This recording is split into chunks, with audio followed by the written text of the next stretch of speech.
Hello James, welcome to Pi Academy. हम अपनी class को करते हैं रिज्यूम। जैसे कि लास्ट क्लास में हमने इलेक्ट्रोलिसिस के प्रोडक्ट को ऑब्जर्व किया था कि जब इलेक्ट्रोलिसिस होता है तो डिफरेंट इलेक्ट्रोड पे कौन कौन से प्रोडक्ट फॉर्म होते हैं। कुछ एग्जांपल्स मैंने बताए थे और कुछ को कहा था कि आप घर से ट्राई करें।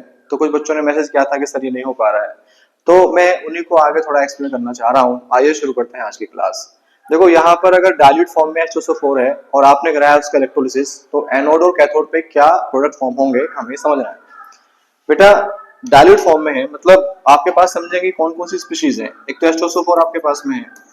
H2SO4 जब आयनाइज होगा तो यहाँ पर H प्लस के आयंस मिलेंगे और SO4 टू नेगेटिव के आयंस मिल जाएंगे। लेकिन डाइल्यूट है तो मतलब वहां पर मेरे पास में H2O भी है और H2O यहाँ पर ज्यादा अमाउंट में है। ठीक है।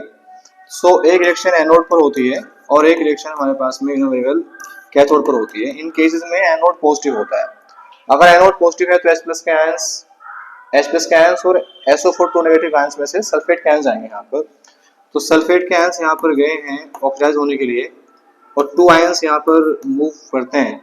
सो यहाँ पर H2O8 टू माइनस एक आयन फॉर्म हो जाता है और यहाँ पर मेरे पास में टू इलेक्ट्रॉन्स लूज होता है। अच्छा, यहाँ पर ई नोट की वैल्यू जो है कल मैंने आपको दिखाई थी, दैट इज 1.96 वोल्ट। 1.96 वोल्ट होती है। ओके। और दूसरा वाटर तो यहाँ पे ही है, तो वाटर के टू मॉलिक्यूल्स आएंगे वहां पर। जब ऑक्सीडाइज होंगे तो O2 बनती है और साथ में यहाँ पे 4H प्लस फॉर्म होता है और यहाँ पर ई नोट की जो वैल्यू होती है आपको याद होगा, दैट इज 1.23 वोल्ट। अब एनोड पे वो रिएक्शन होगी जिसका एसआरपी लो होता है। एनोड पे अब लो तो इसी का है और वैसे भी आप समझो कि वाटर यहाँ ज्यादा है तो वाटर की कॉन्सेंट्रेशन ज्यादा होने की वजह से वाटर के जो मॉलिक्यूल है वही होंगे ऑक्सीडाइज्ड, यानी कि सल्फेट के मॉलिक्यूल्स जो है वो ऑक्सीडाइज नहीं हो पाएंगे। सल्फेट के जो आयंस हैं वो ऑक्सीडाइज नहीं हो पाएंगे। सो अगर कोई पूछता है कि डाइल्यूट H2SO4 का जब वो करा रहे हैं इलेक्ट्रोलिसिस, एनोड पे क्या प्रोडक्ट फॉर्म होगा, so answer will be oxygen gas. ठीक है। सो O2 gas will be formed. O2 gas is formed or will be formed. मतलब इन दोनों में से नीचे वाली रिएक्शन ही वहां पर फिजिबल है, वही रिएक्शन हो पाएगी। अब हमें नेक्स्ट जो है इसी को कैथोड पे देखना है कि कैथोड पे क्या होगा। तो कैथोड के बारे में इलेक्ट्रोलिस जब होता है तो आपको पता होता है कि इलेक्ट्रोलिक सेल में कैथोड नेगेटिवली चार्ज होता है और यहाँ पर पॉजिटिव आयन आएंगे यानी कि H प्लस आएंगे। तो ट्वाइस H प्लस यहाँ पे गए और टू इलेक्ट्रॉन्स को गेन किया, यहाँ पर H2 गैस फॉर्म हो जाएगी। एसआरपी अगर मैं पूछता हूँ यहाँ पर तो इसका 0 वोल्ट होता है एसआरपी ना। हाइड्रोजन का एसआरपी 0 होता है, इसलिए हर एक के याद होता है। लेकिन कैथोड पर वाटर के मॉलिक्यूल्स भी जाएंगे तो H2O वहां पर गए, टू मॉलिक्यूल्स टू इलेक्ट्रॉन्स को गेन किया और यहाँ पर गैस बनती है हाइड्रोजन। दोनों ही केस में गैस सेम बन रही है हाइड्रोजन, बट यहाँ पे बन रही है H प्लस आयन से, यहाँ पे बन रही है वाटर के रिडक्शन से। अच्छा, यहाँ पर जो है साथ में ट्वाइस OH नेगेटिव फॉर्म होगा और इस रिएक्शन का जो ई नोट है मैंने आपको कहा था कि इसको आप याद कर लें। सो ये माइनस का 0.83 वोल्ट होता है। कैथोड पे वो रिएक्शन होती है जिसका एसआरपी ज्यादा है। अब ज्यादा भी मेरे पास में कौन सा बताऊं, इसी का है, ऊपर वाली का है। लेकिन दिक्कत की क्या बात है कि यहाँ पर होनी चाहिए थी ऊपर वाली रिएक्शन, लेकिन वाटर के मॉलिक्यूल्स की कॉन्सेंट्रेशन ज्यादा होने की वजह से, क्योंकि ये मेरे पास में डाइल्यूट फॉर्म में था, इसलिए H प्लस के आयंस कैथोड तक पहुंच ही नहीं पाएंगे। वाटर के मॉलिक्यूल बहुत ज्यादा है नंबर में, दैट्स वाई नीचे वाली रिएक्शन होगी। सो रिएक्शन यहाँ पर कैथोड पे क्या हो रहा है, H2 फॉर्म हो रही है, H2 गैस इज फॉर्म्ड। लेकिन H2 तो दोनों केस में फॉर्म हुई है ना, लेकिन वो H2O से फॉर्म हुई है ना। H2 is formed by the reduction of by reduction of H2O। H2O के मॉलिक्यूल जो है उनके रिडक्शन से यहाँ पर H2 गैस फॉर्म होगी। ये इंपॉर्टेंट केस है, आई होप आप इसको ठीक से समझ पा रहे हो। उसके बाद नेक्स्ट हम मूव करते हैं, that is electrolysis of concentrated H2SO4। ये लास्ट केस होगा। तो कॉन्सेंट्रेटेड H2SO4 मतलब क्या कि H2SO4 है और H2SO4 जो है जब आयनाइज होगा तो ट्वाइस H प्लस आयंस आएंगे, SO4 टू माइनस आयंस आएंगे और वाटर भी यहाँ पर है, लेकिन वाटर इस बार क्या हो गया है, कम हो गया है। सो कम हो गया है तो मतलब एनोड पे देखते हैं कि क्या फॉर्म होगा। एनोड क्योंकि यहाँ मेरे पास में पॉजिटिव चार्ज है तो नेगेटिव आयन यहाँ पर आएंगे, तो सल्फेट के आयंस यहाँ पे गए तो ये होंगे ऑक्सीडाइज। तो यहाँ पर H2O8 two minus ions form होंगे by donating two electrons. SRP के बारे में मैंने आपको बताया था कि इस रिएक्शन की जो एसआरपी होती है वो 1.96 वोल्ट होती है। ठीक है। H2O फिर यहाँ पे दोबारा से आए, ऑक्सीडाइज होंगे तो O2 गैस फॉर्म होगी। यहाँ पर जो है 4H प्लस आयंस फॉर्म होंगे बाय डोनेटिंग 4 इलेक्ट्रॉन्स, और यहाँ पर जो ई नोट की वैल्यू आपको मिलने वाली है वो मिलने वाली है आपको very well plus 1.23 volt. Anode पे वो रिएक्शन होती है जिसका एसआरपी लो होता है, नीचे वाले का लो है, लेकिन वाटर बहुत कम है और एसिड बहुत ज्यादा है, कॉन्सेंट्रेटेड एसिड लिया है, दैट्स वाई ऊपर वाली रिएक्शन हो पाएगी। और इसमें जो हमारे पास में आयंस फॉर्म होंगे वो ये ion H2OH 2 negative peroxy disulphate ions form होंगे यहाँ पर। ओके, सो ये याद रखना है यहाँ पर कि क्या फॉर्म होगा, H2OH 2 negative ions will be formed. अब सेम रिएक्शन हम ऑब्जर्व करते हैं कैथोड पे क्या होगा। तो कैथोड पे जो हमारे पास में रिएक्शन है उसको जब हमने ऑब्जर्व किया तो कैथोड हमारे पास में वेरी वेल वो नेगेटिवली चार्ज होता है। नेगेटिवली चार्ज है तो पॉजिटिव आयन जाएंगे, ट्वाइस H प्लस आयंस गए, 2 इलेक्ट्रॉन गेन किया और यहाँ पर H2 फॉर्म होगा और ई नोट की वैल्यू जो यहाँ पर आएगी वो 0 वोल्ट होती है। दूसरा क्या था कि वाटर तो है यहाँ पर, ट्वाइस H2O 2 इलेक्ट्रॉन गेन किया और यहाँ पर मेरे पास में H2 गैस होगी फॉर्म और साथ में ट्वाइस OH नेगेटिव आयन भी फॉर्म होंगे और ई नोट की जो वैल्यू यहाँ पर आएगी माइनस में 0.83 वोल्ट यहाँ बनेगा।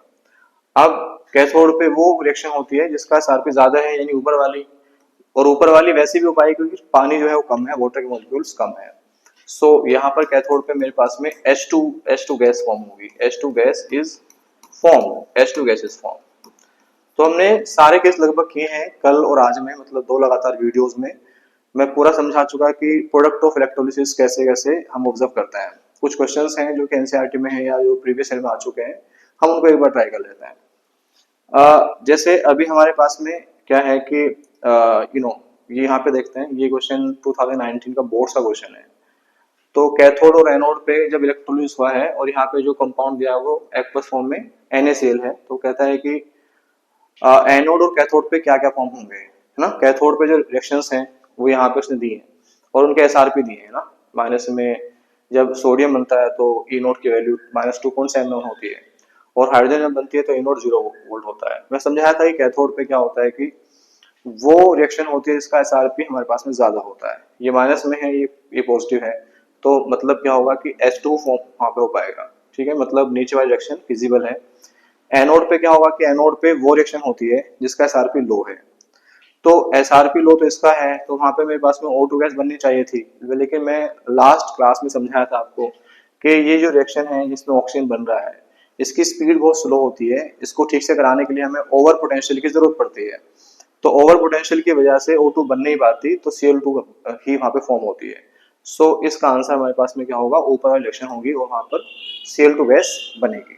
ये आप ध्यान देना, एनोड वाली रिएक्शन जब हम एक्वस NaCl होता है काफी इंपोर्टेंट होती है ना। इसको बच्चे ऐसे याद करते हैं कि एनोड पे वो रिएक्शन होती है इसका एसआरपी लो है, लेकिन अगर ऑक्सीजन बन रहा है क्लोरीन के साथ तो ऑक्सीजन का ओवर पोटेंशियल हो जाता है, हमें ज्यादा वोल्टेज देने की जरूरत पड़ती है ऑक्सीजन को, इसलिए ऑक्सीजन बन नहीं पाती, सो क्लोरीन गैस ही बनेगी, भले ही उसका जो एसआरपी है वो ज्यादा है, ठीक है।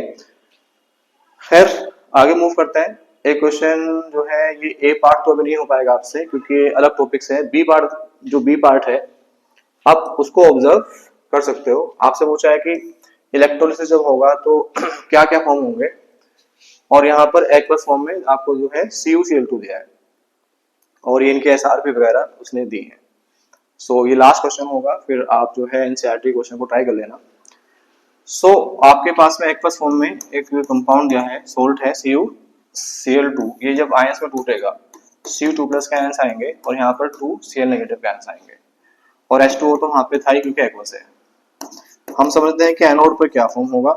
एनोड यहाँ मेरे पास में पॉजिटिवली चार्ज होता है, दैट्स व्हाई Cl के आयन जाएंगे यहाँ पर, तो Cl के आयन जाएंगे तो यहाँ पर क्या बन जाएगा Cl2 और बाय डोनेटेड 2 इलेक्ट्रॉन्स। अच्छा यहाँ पे एसआरपी की वैल्यू आपको याद थी, ई नोट जो है वो 1.36 वोल्ट होता है।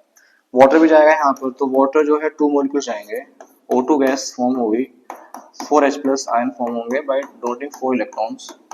यहाँ पर ई नोट की जो वैल्यू होगी वाटर के केस में वो जो है वेरी वेल प्लस 1.23 वोल्ट होती है।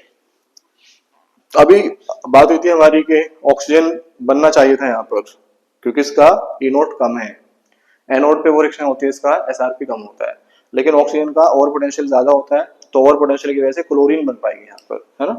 सो अगर कोई पूछे इस केस में एनोड पे क्या फॉर्म होगा, तो Cl2 is formed, Cl2 is formed. फिर हम ऐसे ही कैथोड की तरफ मूव करते हैं। कैथोड पे क्या होगा, एट कैथोड, कैथोड पे क्या फॉर्म होगा। तो जैसे कि मैंने बताया कैथोड यहाँ पर नेगेटिवली चार्ज होता है, सो इसलिए पॉजिटिव आयन जाएंगे, Cu2 प्लस कैंस वहां पे गए, 2 इलेक्ट्रॉन्स गेन किए और कॉपर मेटल बन गई है, सॉलिड फॉर्म में डिपॉजिट हो गई है। और यहाँ पर क्या होगा कि you know very well, E note की वैल्यू जो यहाँ पर आती है वो 0.34 वोल्ट आती है, 0.34 वोल्ट आती है, ठीक है। और वाटर तो है यहाँ पर, तो ट्वाइस H2 यहाँ पर आएंगे, 2 इलेक्ट्रॉन्स को गेन किया है, तो यहाँ पर मेरे पास में H2 बन जाएगी गैस और साथ में ट्वाइस OH नेगेटिव बनेगा। सो यहाँ पर ई नोट की जो वैल्यू है वो माइनस में 0.83 वोल्ट होती है। कैथोड पे वो रिएक्शन होती है, इसका एसआरपी ज्यादा होता है। इन दोनों रिएक्शन में जो ऊपर वाली रिएक्शन है उसका एसआरपी ज्यादा है, that's why copper metal will be deposited. Okay, so यहाँ पर क्या होगा, copper will be deposited, will be deposited और we can say form deposited over the cathode. So ये क्वेश्चन था जो कि 2020 में पूछा था। बाकी जो है ये क्वेश्चन एनसीईआरटी में है, बैक एक्सरसाइज में, आप उसको ट्राई करें प्लीज। और अगर नहीं हो पाता है तो आप उससे कमेंट सेक्शन में इसको पूछ सकते हैं। Thank you for watching.